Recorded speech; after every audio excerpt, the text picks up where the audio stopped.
Comrade Madhav नेपालले छुट्टै party बनाउँदा राम्रो हुन्छ होला। अरु चाहिँ सबै आउनुपर्छ यो कम्युनिस्ट पार्टी एमालेमा, तर माधव कमरेडले चाहिँ छुट्टै पार्टी बनाउनुपर्छ। अदालतको फैसलाले शपथ ग्रहण गराउनुपर्छ भन्ने यो संविधानमा गाछ। तपाईलाई 28 घण्टा भित्र मात्रै प्रधानमन्त्री शपथ ग्रहण गर्न पाउनुहुन्छ।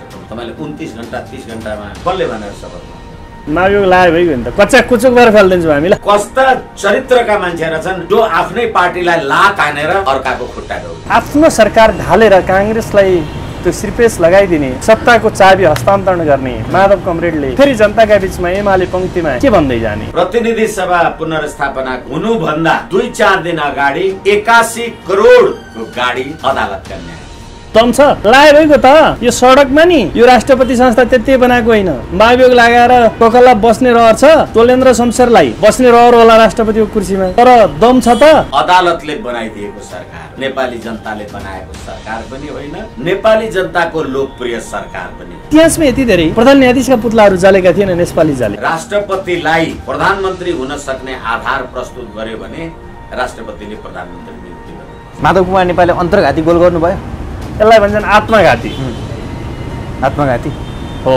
आफ्नै पार्टी भित्र सहमति र सम्झौता गरेर सम्झौतामा हिसाब किताब हाताहाती चाहिने अब शेरबहादुर देउवासँग जाँदा के हो? जुङ्गा एउटाले पाल्दिने, अर्काले ताउ लगाइदिने हो। ताउ चाहिँ मेरो जुङ्गा तपाईले ताउ लगाइदिनु, खोप एउटाले ल्याइदिने, दुःख एउटाले गरिदिने, अब मैले लागौँ भन्ने त्यस के अर्थ छ र? जनताले बुझ्छन् ढाँट कुरा। राधे राधेमा सेतो कुर्ता सुरुवाल लगाएर हिन्दू धर्मावलम्बीको आचरण गर्ने अर्को नयाँ मान्छे प्रधानमन्त्री भएको छ। राजनीतिक दलको निर्णय भन्दा अदालतको निर्णय बलियो भयो भनेपछि मलाई भन्दिनुहोस् लोकतन्त्र कसरी बलियो हुन्छ? देशभित्र पस्न नदिएर महाकाली नदीमा फाल हानेर पनि कति युवा मरे, अनि त्यो मरेको मृत्यु दर्ताको 1000 रुपैयाँ कर पनि खाए। वृद्ध भएका बुवा आमाहरूले बाटामा रुँदै रुँदै केपी ओलीलाई स्वागत गर्दै पुल दिए।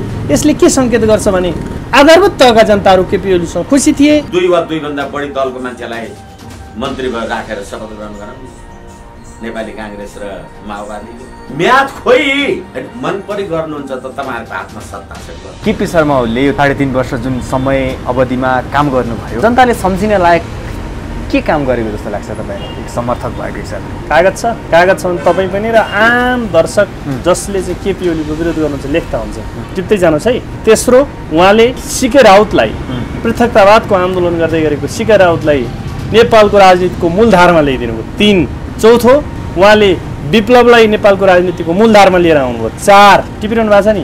यो संविधान डढाउने राजेन्द्र महतोलाई उप प्रधानमन्त्री बनाउने केपी ओलीजी र शपथ ग्रहण गराउने विद्यादेवी भण्डारी होइन। दुईटैले त यो संविधान डढाएका हुन्। हिजो एउटा संविधान डढाउने केपी शर्मा ओलीसित, अहिले अर्को संविधान डढाउने उपेन्द्र यादव शेरबहादुर देउवासँग संविधान रह्यो है। न्यायाधीशहरूका प्रधान न्यायाधीशहरूका पुतला जल्नु भनेको अदालत कमजोर हुनु हो। वर्तमान न्यायाधीशहरू पनि होइन, भूतपूर्वका लागि पनि राज्यले गाडी दिन्छ। हामीले कस्तो राज्य प्रणाली ल्याउनका लागि सडकमा आन्दोलन गरेछौँ, ढुङ्गा हानेछौँ। निर्वाचनको बेलामा कम्युनिस्टहरूले निर्वाचन जित्यो भने त रुन पनि आँसु खसाल्न पनि पाइँदैन भन्ने शेरबहादुर देउवा अहिले कसको बलमा प्रधानमन्त्री हुने? अहिले शेरबहादुर देउवाको सरकार त 2 वा 2 भन्दा बढी दल मिलेर पनि भने यो 76-2 को सरकार हो कि 76-5 को सरकार? प्रधानमन्त्री केपी शर्मा ओलीजी यिनै होइनन् जसले यो भ्रष्टहरूको साम्राज्य हो भने पनि हुन्छ। न्यायाधीशहरूका प्रधान न्यायाधीशहरूका पुतला जल्नु भनेको अदालत कमजोर हुनु हो, अदालतको आस्थामाथि कमजोर हुनु। इतिहासमा यति धेरै प्रधान न्यायाधीशका पुतलाहरू जलेका थिएनन्, यसपालि जले। नेताहरूका जल्छन्, फेरि नेताहरूलाई माला पनि लगाइदिन्छन् जनताले, तिनै जनतालाई लखेट्छन् पनि। नेता र जनता चाहिँ एकअर्काका पर्यायवाची हुन्, तर अदालत र जनता पर्यायवाची होइनन्। अदालत छुट्टै चिज हो। अदालतले बनाइदिएको सरकार हो, नेपाली जनताले बनाएको सरकार पनि होइन, नेपाली जनताको लोकप्रिय सरकार पनि होइन। जनताको राजकीय सत्ता र सम्प्रभु सत्ता भनेर तपाईँ नथाक्ने 74 सालको मङ्सिर 10 र 20 गते भएको निर्वाचनमा नेपाली जनताले यी पात्रलाई सरकार चलाउने अनुमति दिएको थियो? त्यो थिएन। अनि यो सरकार जनताको सरकार हो। यसकारणले गर्दा ललिता निवासका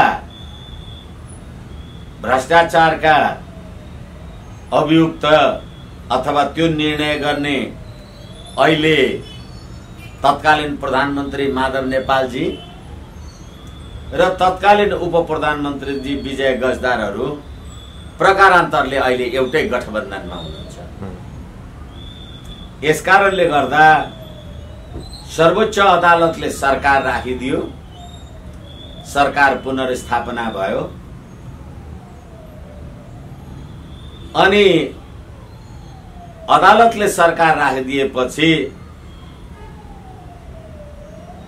यी राजनीतिक भ्रष्टाचारका अभियुक्तहरू अदालतमा गए र अदालतले छोड्यो। यसैले यो भ्रष्टहरूको साम्राज्य हो भने पनि हुन्छ। आफ्नै गोलतिर छिराइदिएर चाहिँ नि मैले जित्दै गोल गरेँ भन्ने त्यसलाई भन्छन् अन्तर्घाती। माधव कुमार नेपालले अन्तर्घाती गोल गर्नुभयो, यसलाई भन्छन् आत्मघाती। आत्मघाती हो। अस्ति पूर्व प्रधानमन्त्री केपी शर्मा ओलीले बालकोट जाँदै गर्दा अरू सबलाई स्वागत गरे पनि माधव कुमार नेपाललाई चाहिँ पार्टीभित्र अब स्वागत छैन। मेरो पनि तर्क के छ भने कमरेड माधव नेपालले छुट्टै पार्टी बनाउँदा राम्रो हुन्छ। अब अरू चाहिँ सबै आउनुपर्छ यो कम्युनिस्ट पार्टी एमालेमा, तर माधव कमरेडले चाहिँ छुट्टै पार्टी बनाउनुपर्छ र उहाँका एजेन्डाहरू ठिक छन् भने जनताका बिचमा उहाँले जानुपर्छ र केपी ओलीको विरोध गर्दै हाम्रो विरोध गर्दै उहाँ गएर जनतामा अनुमोदित हुँदा हुन्छ। त्यस हिसाबले मेरो पनि आग्रह छ उहाँले छुट्टै पार्टी बनाउँदा बेटर हुन्छ भन्ने मेरो पनि सुझाव छ। अब यही पार्टीमा नेताहरूले लिएर आयो भने त मेरो भन्नु केही छैन, तर नैतिकताको राजनीति कुरा गर्ने हो भने चाहिँ आफ्नो सरकार ढालेर काङ्ग्रेसलाई त्यो श्रीपेच लगाइदिने, सत्ताको श्रीपेच या सत्ताको चाबी हस्तान्तरण गर्ने माधव कमरेडले फेरि जनताका बिचमा एमाले पंक्तिमा के भन्दै जाने? प्रतिनिधि सभा पुनर्स्थापनाको फैसला हुनुभन्दा 2-4 दिन अगाडि 81 करोडको गाडी अदालतका न्यायाधीशलाई कोरोना महामारीमा खोप के आउँछ के आउँदैन थाहा छैन। वैदेशिक रोजगारमा जाने कतिपय नेपाली युवाहरू रोजगारदाता देशले महामारी खोप नभइकन सेवामा जागिरमा काममा आउनलाई अनुमति दिएको छैन। अनि सरकार र अदालत वर्तमान न्यायाधीशहरू पनि होइन, भूतपूर्वका लागि पनि राज्यले गाडी किनिदिएको छ। अनि ती नेपाली युवा खोप नपाएर वैदेशिक रोजगारमा जान पाएका छैनन्। प्रकारान्तरले तिनै युवा विदेश गएर रोजगारीमा काम गरे पनि रेमिटेन्स तपाईलाई दिन्छन् अनि त्यही रेमिटेन्स तपाईँ भ्रष्टाचार गर्नुहुन्छ अनि ती बाँचुन्जेल रेमिटेन्स पनि खानुहुन्छ। मर्न आँट्यो अब कोरोना महामारीमा भन्दा यो पहिलो लटमा महाकालीतिरमा त देशभित्र पस्न नदिएर महाकाली नदीमा फाल हानेर पनि कति युवा मरे। अनि त्यो मरेको मृत्यु दर्ताको 1000 रुपैयाँ कर पनि खानुहुन्छ। तपाईँ भ्रष्टाचारका कुरा गर्ने हाम्रो देशमा यही हो। कस्तो चाहिँ शासक पाएछौ त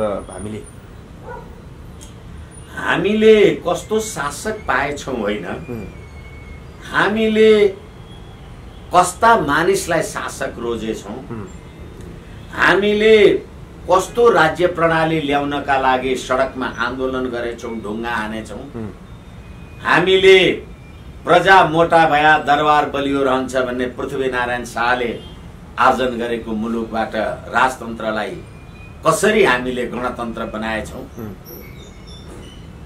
संघीयता र धर्मनिरपेक्षताको कुराले गर्दाखेरि अहिले अर्बौंको सुनको जलारी पशुपतिनाथमा चढाउने अनि भर्खरै राधे राधेमा सेतो कुर्ता सुरुवाल लगाएर हिन्दू धर्मावलम्बीको आचरण गर्ने अर्को नयाँ मान्छे प्रधानमन्त्री भएको छ अनि धर्मनिरपेक्षको संविधानको शपथ ग्रहण गरेको छ अनि पशुपति क्षेत्र विकासको संरक्षक भएको छ अनि लुम्बिनी विकास कोषको संरक्षक भएको छ अनि तिनैलाई धर्मनिरपेक्ष संविधान चाहिएको छ र त्यसै अन्तर्गत तपाईँ हामी नेपालीहरू लाइन लागेर भोट हाल्छौँ। कस्तो पाएछौँ होइन कस्तो बनाएछौँ भन्नु पर्यो। अहिले नेपाली काङ्ग्रेस भन्नुहोस् निर्वाचनको बेलामा कम्युनिस्टहरूले निर्वाचन जित्यो भने त रुन पनि आँसु खसाल्न पनि पाइँदैन भन्ने शेरबहादुर देउवा अहिले कसको बलमा प्रधानमन्त्री हुँदैछ? केपी शर्मा ओलीले यो 3 वर्ष 3.5 वर्ष जुन समय अवधिमा काम गर्नुभयो जनताले सम्झिन लायक के काम गरेको जस्तो लाग्छ तपाईँलाई एक समर्थक भएको हिसाबले? कागज छ भने तपाईँ पनि र आम दर्शक जसले चाहिँ केपी ओलीको विरोध गर्नुहुन्छ लेख्दा हुन्छ। चुच्चे नक्सा पृथ्वीनारायण शाहले अलिकति यो मुलुकको एकीकरणको काम थाले। जङ्गबहादुरले थोरै जग्गा गुमेको भूभाग फिर्ता गरे। तेस्रो चोटि प्रधानमन्त्री भएर जग्गा फिर्ता गर्ने शासक अहिले त्यो सम्भवै छैन। त्यो केपी ओलीले चुच्चे नक्सा जसले पाए त्यसले सक्दैन थियो। त्यो केपी ओलीले नेपालको भूगोल बढाइदिनु। एक दोस्रो राष्ट्रियता र स्वाभिमानको सवालमा उहाँले हिन्द महासागरसम्म मात्रै रहेको हाम्रो व्यापारिक सम्बन्धलाई प्रशान्त महासागरसम्म पनि जोड्नुभयो। 2 टिप्दै जानुहोस् है। तेस्रो उहाँले 4 बजीसम्म शपथ ग्रहण गराउनु पर्थ्यो नि तर शेरबहादुर देउवाले त 8:25 मा मात्रै शपथ ग्रहण गर्नुभयो भने शेरबहादुर देउवा वैधानिक हुनुभयो त? सर्वोच्चले भनेको समय त भयो। तपाईलाई 28 घण्टाभित्र मात्रै प्रधानमन्त्री शपथ ग्रहण गर्न पाउनुहुन्छ। तपाईले 29 घण्टा 30 घण्टामा कसले भनेर शपथ ग्रहण गर्नु? राष्ट्रपतिलाई त्यो अधिकार छ कुरा गर्ने। अनि 76 5 बमोजिमको प्रधानमन्त्री भन्ने म भनेर तपाईँ जाने राष्ट्रपतिकोमा अनि तपाईँ 2 वा 2 भन्दा बढी दलको मान्छेलाई मन्त्री भएर राखेर शपथ ग्रहण गराउनु। नेपाली काङ्ग्रेस र माओवादीको म्याद खोइ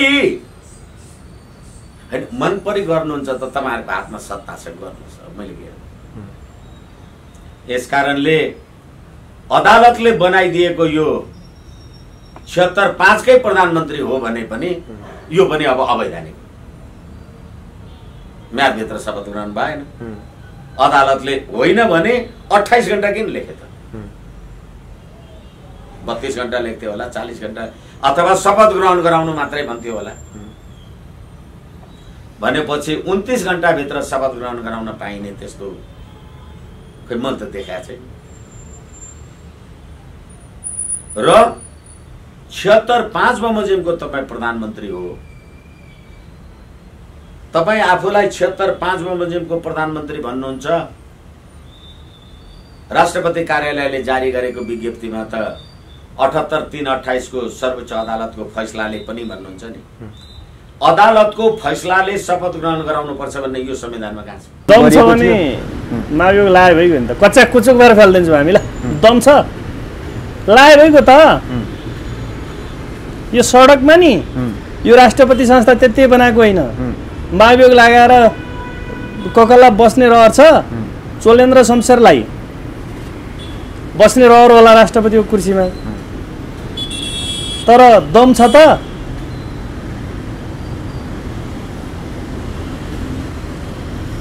तर नागरिकहरूले केपी शर्मा ओली ठिक थिएन त भनेका थिए नि। को नागरिक? कस्तो नागरिक? कहाँको नागरिक? खाता पिताहरू जसले भ्रष्टाचार गरिरहेका थिए, जसले व्यथिति मचाइरहेका थिए, जसले कमिसनमा जीवन चलाएका थिए, त्यो कुरा केपीले रोकिदिनु भएको थियो। त्यो भएकोले ती मान्छेहरूको छटपटाट र तिनको आवाजलाई नागरिकको आवाज हामी मान्दैनौँ। नागरिकहरू खुसी थिए र केपी ओलीले सरकार छोड्दै गर्दा वृद्ध भएका बुवा आमाहरूले बाटामा रुँदै रुँदै केपी ओलीलाई स्वागत गर्दै पुल दिए। यसले के सङ्केत गर्छ भने आधारभूत तहका जनताहरू केपी ओलीसँग खुसी थिए। राष्ट्रपतिलाई प्रधानमन्त्री हुन सक्ने आधार प्रस्तुत गर्यो भने राष्ट्रपतिले प्रधानमन्त्री नियुक्ति गर्नुपर्छ। अहिले शेरबहादुर देउवा कुनै सदस्य हो? होइन। जुङ्गा एउटाले पालिदिने अर्काले ताउ लगाइदिने हो। ताउ चाहिँ मेरो जुङ्गा तपाईँले ताउ लगाइदिए जस्तो। खोप एउटाले ल्याइदिने, दुःख एउटाले गरिदिने। अब मैले लागौँ भन्ने त्यस के अर्थ छ र? त्यो जनताले बुझ्छन् ढाँट कुरा। कस्ता चरित्रका मान्छेहरू छन् जो आफ्नै पार्टीलाई लात हानेर अर्काको खुट्टा ढोग्न गइराखेका छन् र सरकार बनिसक्न पाएको छैन। अब सरकार चलाउने संयन्त्र चाहियो भनेर बराबरी प्रधानमन्त्री चाहिसक्यो। अब तपाईँ छविको कुरा गर्ने यहाँ सरकार सञ्चालन गर्ने संयन्त्र बनाऊ भनेपछि त प्रधानमन्त्री भन्दा पनि माथि चाहियो। अनि संविधानले त्यस्तो संयन्त्र बनाउने संवैधानिक व्यवस्था कहाँ गरेछ? तिमी त अनि मुकुट नलगाएको बेताज बादशाह, तिमीलाई संविधान पनि छैन। अनि राष्ट्रपतिको आँखामा पट्टी बाँधेर फोटो सोटो बाहिर निकाल्नु। अनि यसबाट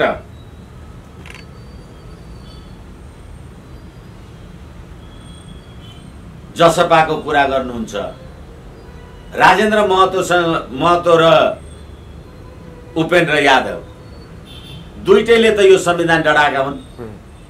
हिजो एउटा संविधान डढाउने केपी शर्मा ओलीसित, अहिले अर्को संविधान डढाउने उपेन्द्र यादव शेरबहादुर देउवासँग संविधान रह्यो है। मैले केपी ओलीलाई ढाल्ने यसर्थ मलाई नेता मान भन्ने त्यो बेठिक छ।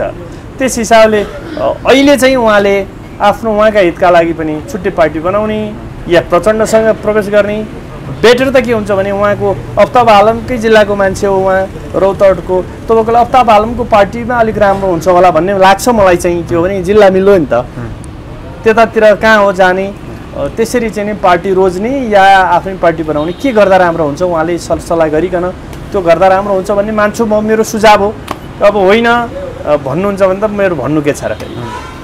केही समय अगाडि त प्रचण्डसँग मिलेर नयाँ पार्टी पनि खोल्दैछन् रे भन्ने कुरा थियो, तर दोस्रो तहका नेताहरू यता आएर सहमति गर्दै गर्दा उहाँले मान्न तयार हुनु भएन र सर्वोच्चको आदेशसँगै शेरबहादुर देउवा प्रधानमन्त्री भएसँगै अहिले त फेरि मिल्न जान्छु, पार्टी एक भएर लैजानुपर्छ भनेर त उहाँले बोल्नु भएको थियो नि।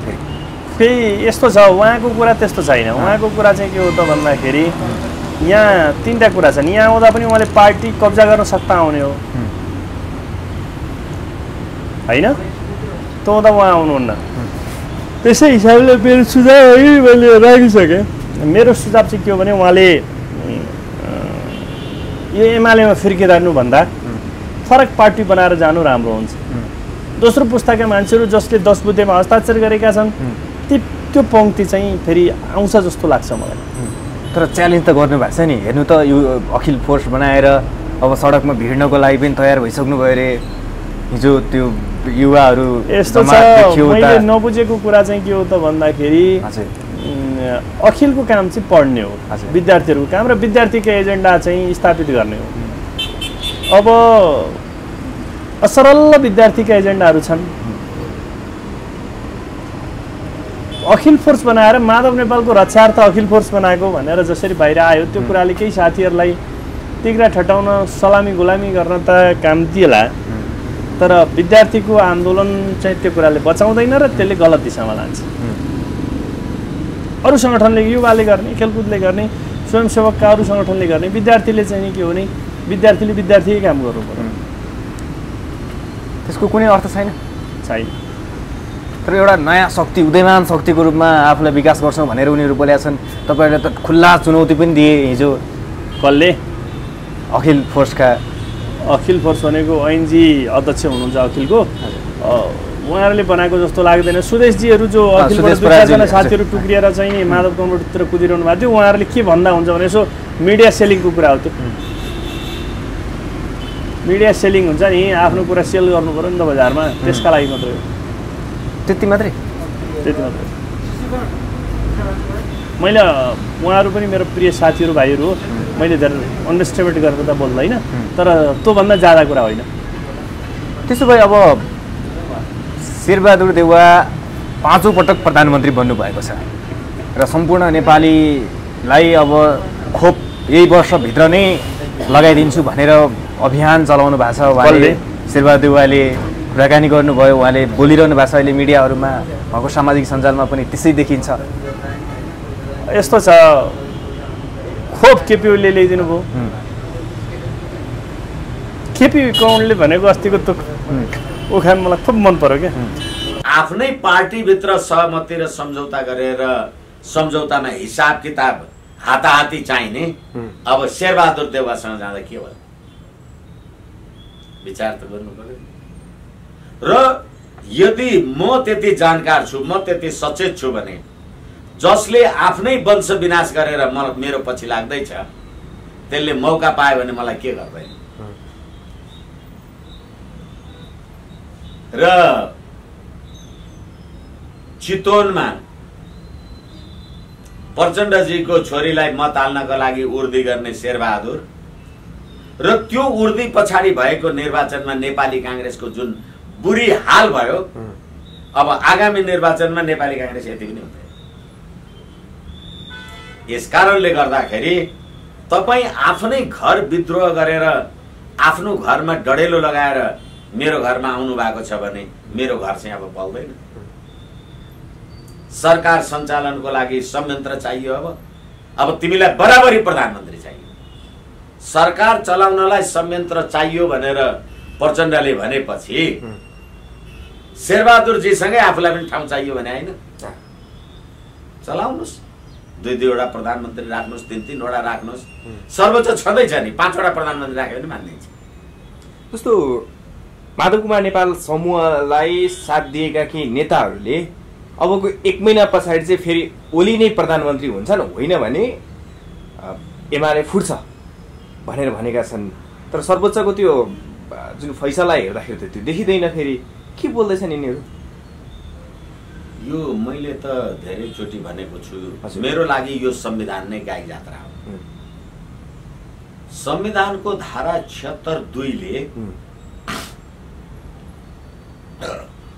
2 वा 2 भन्दा बढी दलको समर्थनमा बहुमत प्राप्त संसदीय दलको नेतालाई प्रधानमन्त्री बनाउने भन्ने 76(2) मा उल्लेख्या छ। 76(5) मा के लेखेको छ भने संसदमा रहेको सबैभन्दा ठूलो पार्टी बहुमतको सरकार बन्न सकेन भने लार्जेस्ट पार्टीको हिसाबले त्यसको सरकार बन्छ र त्यसले 30 दिनभित्र विश्वासको मत लिन सकेन भने संविधानको धारा 76(5) मा बमोजिम अर्को कुनै सदस्यले र केपी ओलीका देशैभरि कोहीलाई पीर पर्यो, चिन्ता पर्यो, चित्त दुखायो भने केपी ओलीको सरकार जाँदै गर्दा त्यो आधारभूत तहका आम जनताले चित्त दुखायो। तर तपाईले जनताको म्यान्डेटबाट देउवा सरकार बन्न सफल हुँदैन भनिरहँदाखेरि उता कोटेश्वरमा त भागबण्डाको तयारी भइरहेछ नि। सबैजना सरकारमा जाने, कसले कुन मन्त्रालय पाउनेदेखि लिएर अस्ति त विजय कुमार गच्छेदार पनि छुट्नु भयो, अप्ता बालम पनि छुट्दैछन् भन्ने त्यो आतंक गाउँ गाउँमा छरे। हो, ठिक ठाउँमा आउनुभयो। यसैका लागि यो सरकार बन्नेको हो। यो सरकार अफ्ताब आलमहरूको, विजय गच्छेदारहरूको, कुमबहादुर खड्काको विगतको त प्रवृत्तिको, अझ भनौँ अख्तियारमा जसले भ्रष्टाचार गर्यो भनेर अख्तियारले क्वेसन्स गरे तिनीहरूको सरकार हो। यो जसलाई क्वेसन गर्यो तिनीहरूको सरकार हो। जसले अपराध गरेका छन् र बच्न चाहिरहेका छन् तिनीहरूको सरकार हो। तपाईँले आफ्नो वर्ग रक्षा, आफ्नो समुदायको रक्षा, आफ्नो त्यो कर्म गर्ने, अपराध कर्म गर्नेहरूको रक्षा त अपराध कर्मबाट बाँचेकाहरूले त गरिहाल्छन् त। त्यो भएकोले अब त्यसैले यो कसको सरकार हो भन्ने कुरा अफ्ताब आलमका भाइहरूले फेरि गाउँमा धम्क्याउन थालेपछि थाहा भइहाल्नुभयो कसको सरकार रहेछ यो। विजय गच्छेदारहरू छुट्न थालेपछि थाहा भइहाल्नुभयो, भाडा बढ्न थालेपछि थाहा पाइहाल्नुभयो कसको सरकार रहेछ। मर्निङ सोच द डे भन्छन् नि, यसो दुई चाडा सिता लिँदै भातको पुरै पाको पाकेन थाहा पाइन्छ भने यसो हेर्दै थाहा पाइहाल्नु भने कसको सरकार रहेछ। त्यो कारणले यो सरकार आधारभूत रूपमा गलत जग, गलत तरिका, गलत मान्यता बोकेर गलत फैसलाका आधारमा बनेको सरकार हो। यद्यपि हामी फैसला मान्छौँ भनेर सरकार सम्माननीय तत्कालीन निवर्तमान प्रधानमन्त्री केपी ओलीले सरकार छोडिदिनु भयो। हामी संविधानको र विधिको सर्वोच्चता या अदालतको त्यो फैसला चाहिँ मान्ने कुरा गर्छौँ भनेर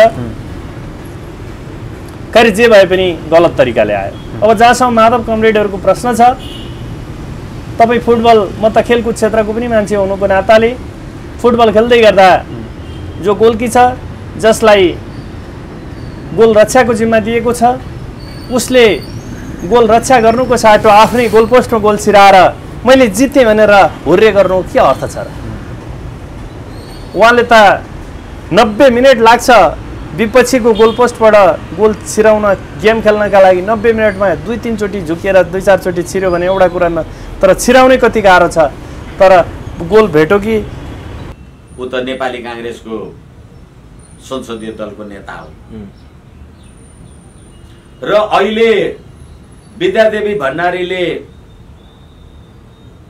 संसदको कुनै सदस्यलाई शपथ ग्रहण गराएकी हुन्, गराउनु भएको हो, अथवा नेपाली कांग्रेसको संसदीय दलको सदस्यलाई शपथ ग्रहण गराउनु भएको हो। शपथ ग्रहण गर्दाखेरि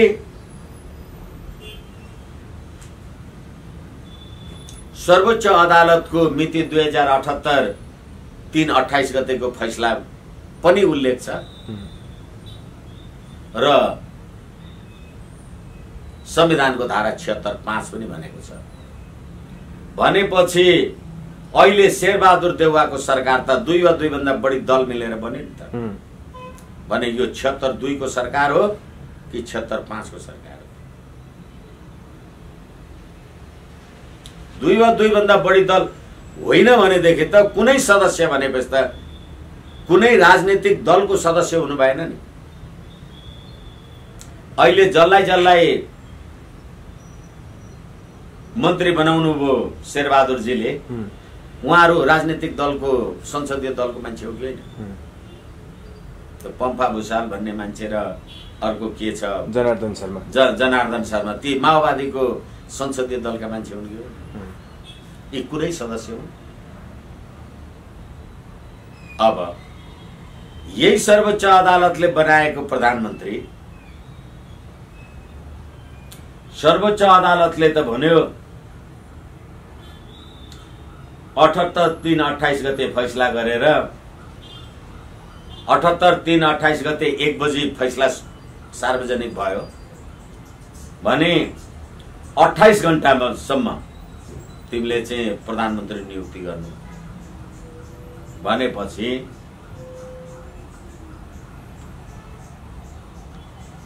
3/28 ले 28 घण्टा भनेको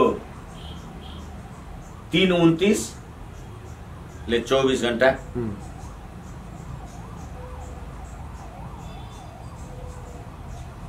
3/29 को 1 बजीले 24 घण्टा भनेपछि 3/29 को 4